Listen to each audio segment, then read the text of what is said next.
ये stand up India scheme है क्या? ग्रीनफील्ड एंटरप्राइजेस किसे कहते हैं? क्या सरकार की कोई स्कीम स्पेशली वुमेन एंटरप्रेन्योर्स के लिए बनाई गई है? मैं प्रगति सिंह फाइनेंस विद प्रगति में आप सबका स्वागत करती हूँ। आज मैं आपको भारत सरकार की एक ऐसी स्कीम के बारे में बताने वाली हूँ जो खास तौर पर महिलाओं और SC/ST एंटरप्रेन्योर्स को अपना खुद का बिजनेस शुरू करने में मदद करती है। इस स्कीम का नाम है स्टैंड अप इंडिया स्कीम।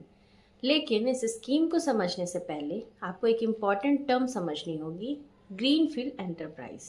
क्योंकि स्टैंड अप इंडिया स्कीम सिर्फ नए यानी ग्रीनफील्ड बिजनेस को सपोर्ट करती है। अब ग्रीनफील्ड एंटरप्राइज आखिर होता क्या है? सिंपल लैंग्वेज में समझें तो इसका मतलब है ऐसा बिजनेस जो बिल्कुल ज़ीरो से शुरू किया जाए, यानी ना कोई पुरानी शॉप, ना पुरानी फैक्ट्री, ना पुराना सेटअप। अगर आप खाली ज़मीन लेकर वहाँ नई bakery, boutique, coaching institute, cloud kitchen या फैक्ट्री शुरू करते हैं तो उसे ग्रीनफील्ड एंटरप्राइज कहा जाता है। लेकिन अगर आप किसी पुराने बिजनेस को खरीदकर उसे दोबारा चलाते हैं तो वो ग्रीनफील्ड नहीं कहलाता। और इसी तरह के नए बिजनेस को शुरू करने के लिए सरकार स्टैंड अप इंडिया स्कीम के तहत 10 लाख से 1 करोड़ तक का लोन देती है। अब सवाल आता है कि आखिर सरकार ने ये स्कीम शुरू क्यों की? देखिए, भारत में बहुत सारे लोग बिजनेस शुरू करना चाहते हैं। उनके पास आइडियाज़ भी होते हैं, टैलेंट भी होता है, लेकिन सबसे बड़ी प्रॉब्लम होती है पैसा।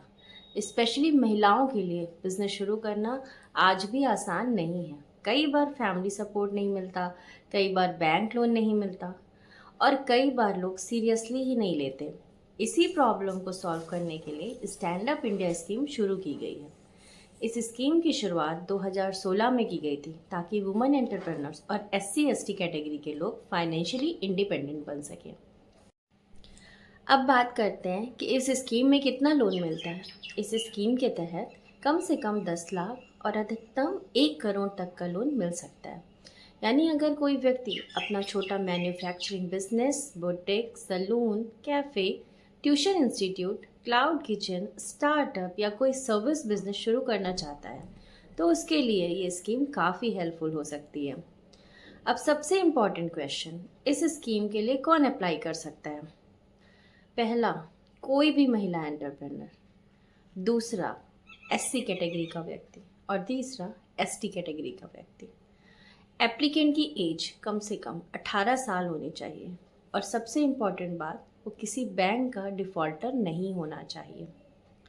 अब यहाँ एक और इंटरेस्टिंग बात आती है। अगर बिजनेस पार्टनरशिप में शुरू किया जा रहा है तो उसमें कम से कम 51% ओनरशिप महिला या SC/ST एप्लीकेंट की होनी चाहिए।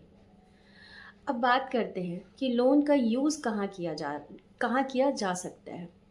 इस पैसे का इस्तेमाल आप कर सकते हैं मशीन खरीदने में, शॉप या ऑफिस सेटअप करने में, फर्नीचर खरीदने में, रॉ मटेरियल लेने में, वर्किंग कैपिटल के लिए या बिजनेस की शुरुआत की दूसरी ज़रूरतों के लिए। यानी ये सिर्फ नाम का लोन नहीं है बल्कि बिजनेस को एक्चुअल में शुरू करने में मदद करने वाला सपोर्ट है। अब बहुत लोग ये सोचते हैं कि इतना बड़ा लोन मिलेगा तो शायद तुरंत रीपेमेंट शुरू करना पड़ेगा, लेकिन ऐसा नहीं है। इस स्कीम में रीपेमेंट के लिए लगभग 7 साल तक का समय मिल सकता है।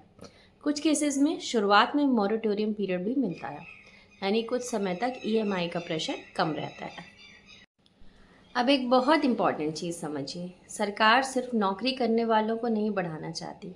सरकार चाहती है कि लोग जॉब सीकर्स नहीं बल्कि जॉब क्रिएटर्स बने, मतलब खुद बिजनेस शुरू करें और आगे दूसरों लोगों को भी रोजगार दें।